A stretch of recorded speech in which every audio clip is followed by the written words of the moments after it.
Жумгалдын кабак айылында жашаган Шералы карыя өзү айтчу эле. Шералы Бостон Кайын колхозуна башкарма кызматына дайындалат. Ошондон көп өтпөй элден бата алмакка бие союп, Капчыгайдын этегиндеги жашыл майсамга казан астырат.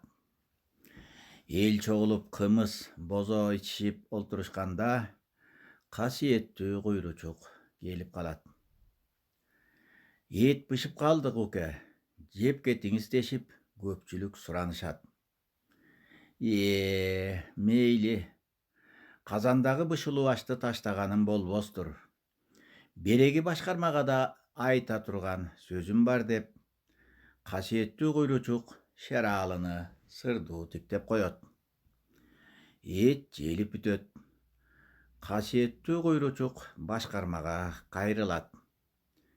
Шералы, элден бата алам деген мүдөөң жакшы. Бирок элдин батасы кабыл болбойт.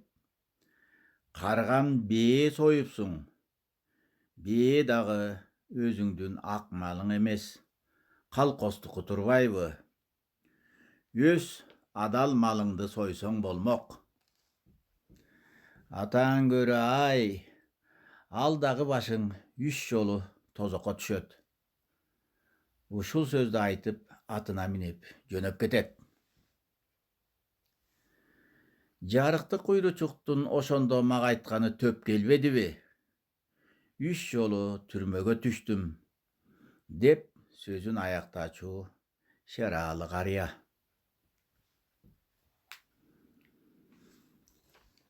Бата бул адамга, топко берилчү, ыраазычылыкка толгон адамдын кубаттуу, демдүү каалоо тилеги. Батанын кубаты ушунчалык болбосту болтурат, толбосту толтурат. Аруу тилек, ой максаттарды орундатат. Батаны кимдер берет? Бата кубаттуулугу менен кошо, аруу таза күчтүн агымы болгондуктан, бата берүү милдети билими менен билги болгон, жакшылыкка үлгү болгон, калкына тирек болгон, күч кубаты толгон, асылдыкка жеткен, сөз түйүнүн чечкен адамдар гана беришкен. Бата берген адам абдан ыраазы болгон учурда айткан батасы менен адамдын жолундагы тоскоолдор жоюлат.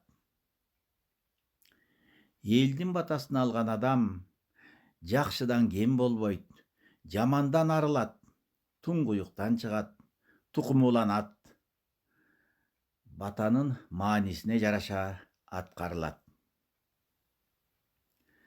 Бата алган адамдар көп болсун, бата берген адамдар мол болсун.